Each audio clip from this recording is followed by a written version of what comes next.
से जिन्होंने अभी अभी अभी स्नातक हुए, आपको मैं ये बता दूं कि ये बातें बिल्कुल भी जटिल नहीं, बिल्कुल सरल स्पष्ट है। आप इसको आप जहां कहीं बिछाएं, आप बीज को बोएं। I want us to look in the book of Mark chapter 4 this morning, especially since I have not even started my 5 minutes, technically. तकनीकी तौर पर आपने अपना 5 मिनट का समय अभी आरंभ नहीं किया। It's my introduction. ये सिर्फ एक परिचय था और एक प्रस्तावना था। Doesn't count as preaching.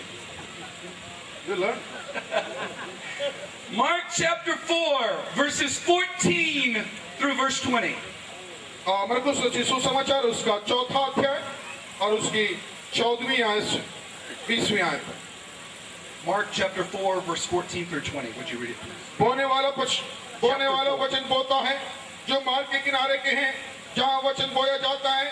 ये वे हैं कि जब उन्होंने सुना तो शैतान तुरंत आकर वचन को जो उनमें बोया गया था उठा ले जाता है।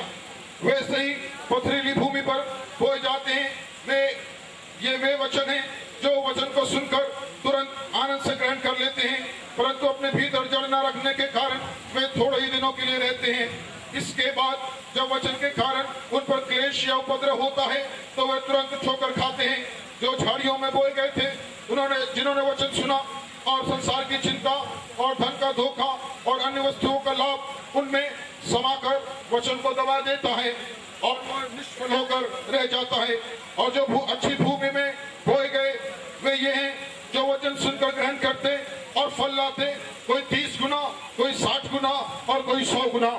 I want to talk to you this morning about the fourth part. The fourth part. Hallelujah. और मैं आज की सुबह में आपसे उस चौथे विभाग के विषय में बात करना चाहूंगा। Jesus is teaching his disciples here what their mission is. Their mission is to be a sower of the word of God. और देखिए यीशु मसीह अपने चेलों को यहाँ पर एक मकसद, एक सीख सिखाते हैं और वो ये सिखाते हैं कि किस प्रकार परमेश्वर के वचन का बीज बोया जाए। He had a very simple mission for them, and this was to go and to sow. Hallelujah. और ये बिल्कुल सीधा और सरल मकसद और मिशन था कि आप जाओ और बो। He said your job is to go and to sow the word of God. Hallelujah. और उन्होंने ये कहा कि सिर्फ तुम्हारा एक ही मकसद है कि आप जाएं और परमेश्वर के वचन को बोएं। He said your job is to sow it like it is seed that is to be scattered around the earth. और देखिए उन्होंने ये कहा कि जाओ और तुम बीज के समान इसको इस प्रकार से फेंको, फैलाओ, ताकि जहां जहां बीज जाता है परमेश्वर के वचन का, वहां पर परमेश्वर का वचन फैले। He said you need to continuously go and sow the word of God. और उन्होंने यही कहा कि तुम्हें अनवरत लगातार परमेश्वर का वचन को बोते रहना है। He said I don't want you to worry about the ground. I want you to take the seed and sow. Praise the Lord. और उन्होंने ये नहीं कहा कि मुझे इस बात की परवाह नहीं कि जमीन कैसी है, तैयार है या नहीं, लेकिन तुम जाओ और परमेश्वर के वचन का प्रचार करो।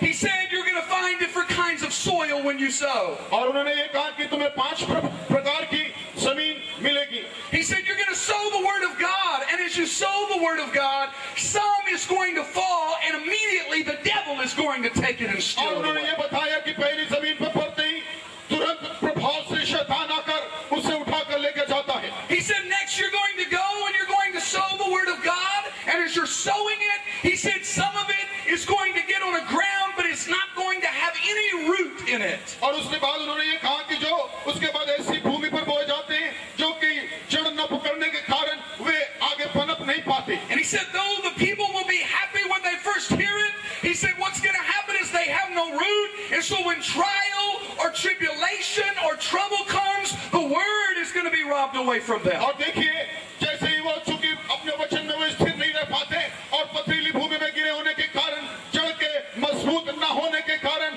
उनके तकलीफ और परेशानी में वे उखड़ और बर्बाद हो He जाते हैं। said you're going to go and you're going to sow the word of God, and you're going to find a third kind of soil. और उसके बाद उन्होंने बताया कि तीसरी प्रकार की जमीन आपको वहां पर He दिखेगी। said this kind of soil is going to be people who receive the word of God, but they want other things out of life. और देखिए ये तीसरे उस प्रकार की भूमि है, उनके पास सब कुछ होने के बाद वो अपनी जिंदगी से निराश और उनके जीवन में जब उपद्रव और परेशानी आती है तो वो हताश हो जाते He हैं। said, and while they'll be happy about what you say and say amen and praise the Lord, their real pursuit will be after luxury and riches and the things of the world. और देखिए संसार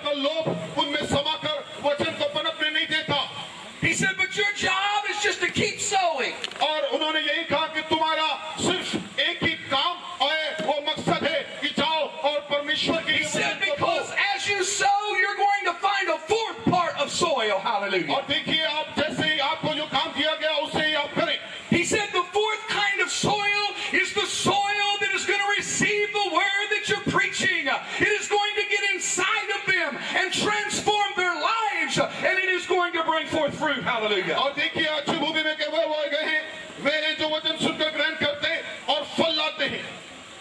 I am here to tell you today, I am not worried about the first part. I am not worried about the second part of the soil. I am not worried about the third part of the soil.